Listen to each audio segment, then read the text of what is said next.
this hunk of junk right here, the yellow turd. Unfortunately, we've had an issue with this car. The turbo fell off the car. So the turbo fell off of the car, and the only logical thing that we could do is throw in a bigger turbo. So let's check out this bigger turbo.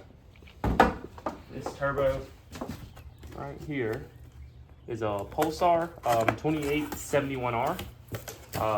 It's a bigger turbo than stock, and it's also a bigger T28 than stock too. See right here, it's set right now on almost 12 pounds of boost on the manual wastegate. It's a dual ball bearing turbo, so it's going to flow really nice and spool really hard. It's a 0.60 housing on it. As you can see down here, it's got some nice crispy fittings. See a little part on it. Look at that. Looks good. I can't wait to put this on. It's gonna be a big old shiny turbo. I've been waiting for a bigger turbo for a while. Now that there's nothing wrong with stock turbo is really fast actually.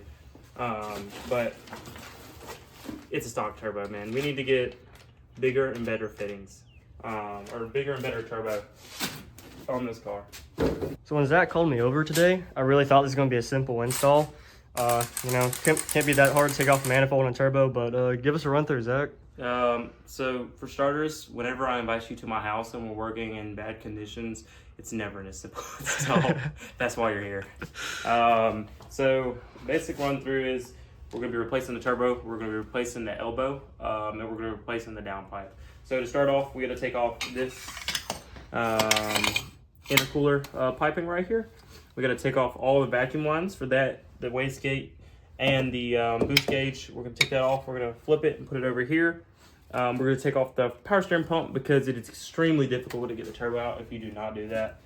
We're going to be taking off the intake itself, disconnect the MAF. We may have to move this out of the way as well. We're going to have to remove all of the lines for the oil feed and return, the coolant feed and return. And we're going to have to remove the downpipe as well as the turbo elbow, which is cracked. We're about to show you in a minute how cracked it is. So basically, everything in this section of the engine bay is going just to do the turbo. Yeah, like this entire section of the car is coming apart. The entire section. Thanks for the invite, man. That is god awful. Yeah, you can see that gap down there. So how'd the gap happen between the manifold and the turbo? Vibrations. I don't know. The vibrations. I don't know. And then back here, if you want to come back here and look at that. Dude, this car just doesn't like me. Yeah, there's probably a couple of vibrations because of that.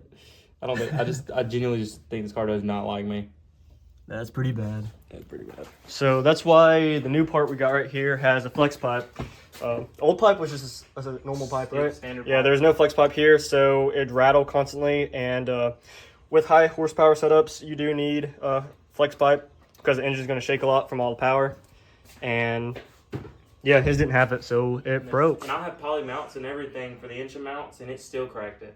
Like, it just wants to just shred. SRs are torque demons. These cars feel crazy. I think it's because how light the motor is. The torque output feels crazy. We went ahead, took off on the top pipes right here, and as you can see, here's a better view of all the stuff in the way of the turbo. Even that dipstick's kind of in the way, so that's gonna be fun to deal with. Oh, what's this right here? Yeah, don't worry about that. It's a tow hook. It's a You know, tow I just hook. realized, guys. Come here for a second. You see this elbow right here? That bolts onto the turbo? You see that? Yeah. Come look at this.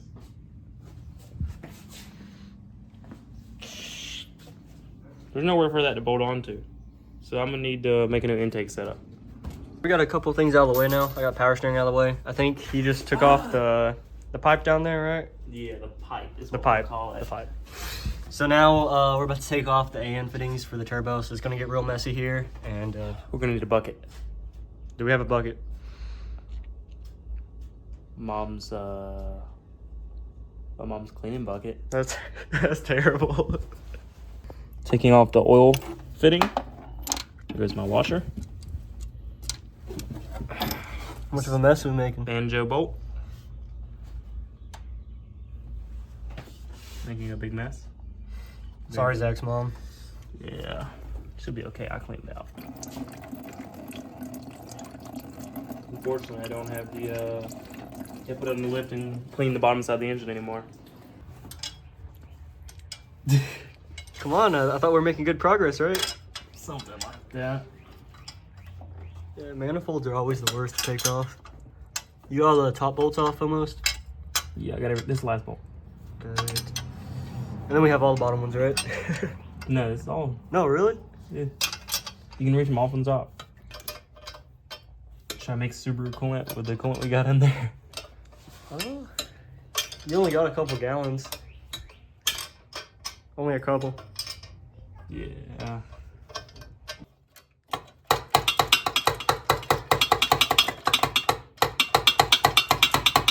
Slowly but surely, coming out. Still got the lawn in the way.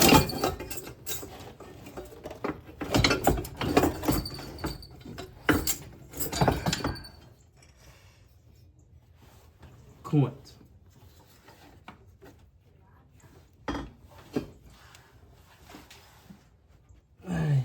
Everything's so sharp down there, it's cutting me up.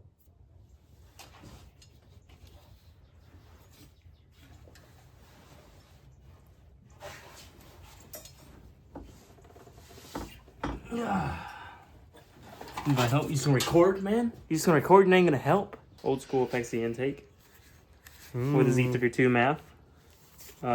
This is pretty good if you want to do a bigger power SR, as these MAFs flow a lot better. But you do have to tune your ECU for this, so either a standalone or a piggyback, or SFAC does work with Z32. However, I'm going to try to keep mine stock for now until I get a standalone.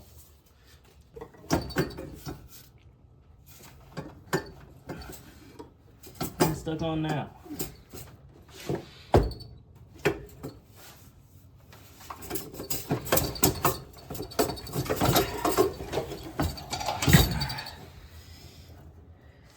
Dang, look at that. Turbo's barely held on.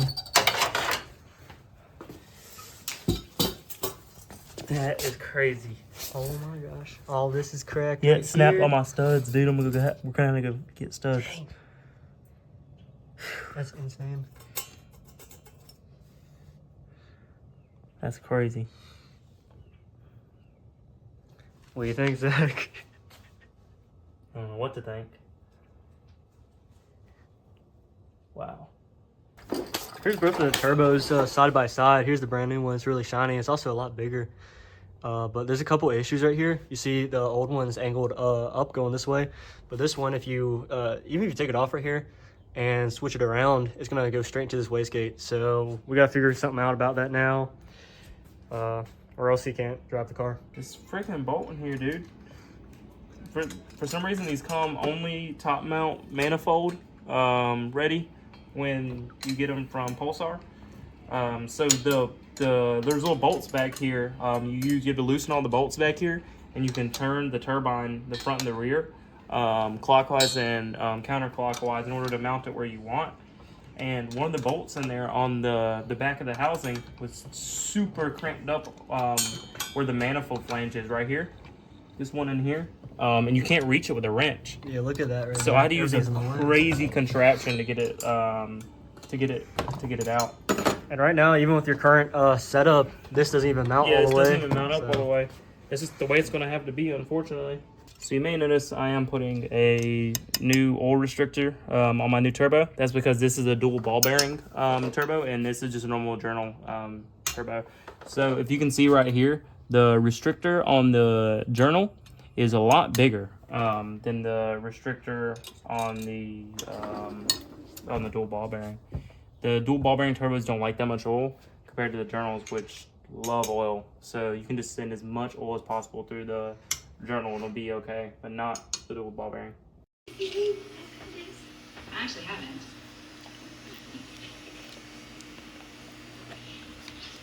So we finally got the new studs and nuts. So now it's time to put them on. And just like that, all 4 studs are in there. So now what I gotta do is make sure all 4 of these are nice and tight. And then I got to remove this and go it onto here. This oxygen sensor is extremely seized on there for some reason. I don't know why, because I just put it on there.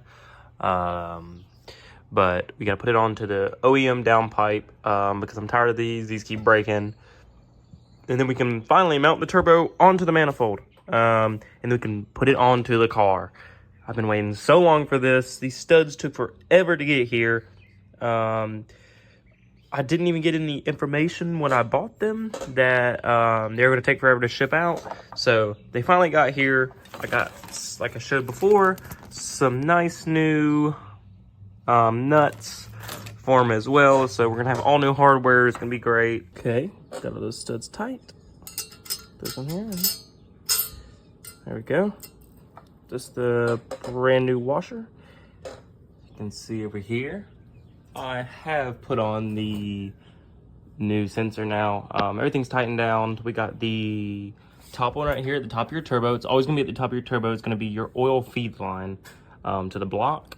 At the bottom, you're always gonna have oil return because the oil cycles through the front and goes to the bottom.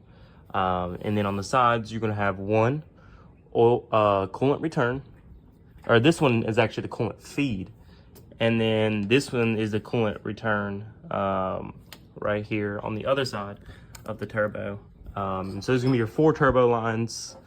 And then yeah, everything else is already put on. We're gonna put this on and we're gonna see about putting it on the car. All bolted up. Super excited for this, guys. Got all the new hardware on there, new turbo. The lines look good. Dang. This thing is about to rip. Look at the size difference between that turbo and that little turbo. Are you excited? I'm pretty excited. That's a big difference, you know? Oh, yeah. We got the manifold on. We got some of the hoses back up. We got the oxygen sensor plugged up. We got everything else on. This needs to be tightened. I'm missing a nut for the manifold for some reason. Don't know where that went. Probably in the moving. We got kicked out of the garage. So we're moving, we're working on it outside. One thing I did find out though is that I don't have to make another oxygen sensor thread for my wideband in the downpipe because I'm using a different downpipe. I'm going to put it in the elbow and splice it with the oxygen sensor from factory. So that's what we get to work on. But for now, this is all we can really do. So hope you enjoyed the video. Hope you enjoyed the little bit of progress we did get on the yellow car. I really do want to see this thing driving around again. And tune in for next time because it's going to be a lot closer. I'll see y'all.